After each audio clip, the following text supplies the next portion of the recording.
నేను auto తోలుతాను sir, రోజుకి 350 రూపాయలు రెంట్ సార్. రోడ్డు మీద వెళ్తుంటే నాకు కనిపించింది సార్ ఇక్కడ మీరు వస్తున్నారని చెప్పేసి. మీతో మాట్లాడితే నా సమస్య ప్రాబ్లం సాల్వ్ అవుతుందని చెప్పి నేను వచ్చాను సార్ ఇక్కడికి. నీకు ఆటో కొనిస్తాను, ఎలక్ట్రికల్ ఆటో కొనుక్కో. ఓకే, రేషన్ కార్డు ఇచ్చి ఎలక్ట్రికల్ ఆటో ఇప్పించండి ఇమ్మీడియట్గా. ఆ పేరు రాసుకొని ఇప్పించండి. నేను ఇప్పిస్తాను, నువ్వు నీ కుటుంబాన్ని చూసుకొని జాగ్రత్తగా. ఓకే.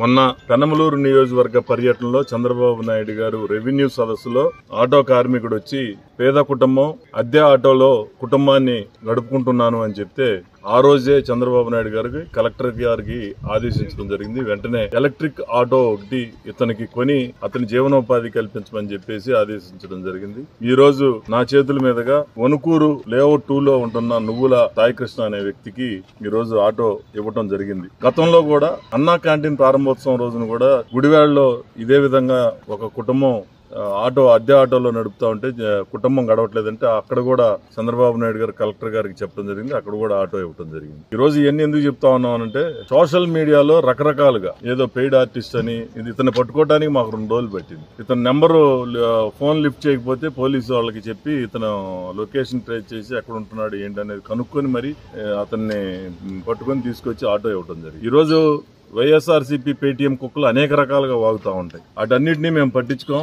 ఈ రోజు ఎవరైతే ఇతను ఒక బీసీ కుటుంబానికి చెందిన వ్యక్తి, ఆటో మీద జీవనాధారం, ఈ రోజు అతనికి జీవనోపాధి కల్పించడం జరిగింది. ఈ సందర్భంగా ముఖ్యమంత్రి చంద్రబాబు నాయుడు గారికి మనస్ఫూర్తిగా ధన్యవాదాలు తెలియజేస్తాం.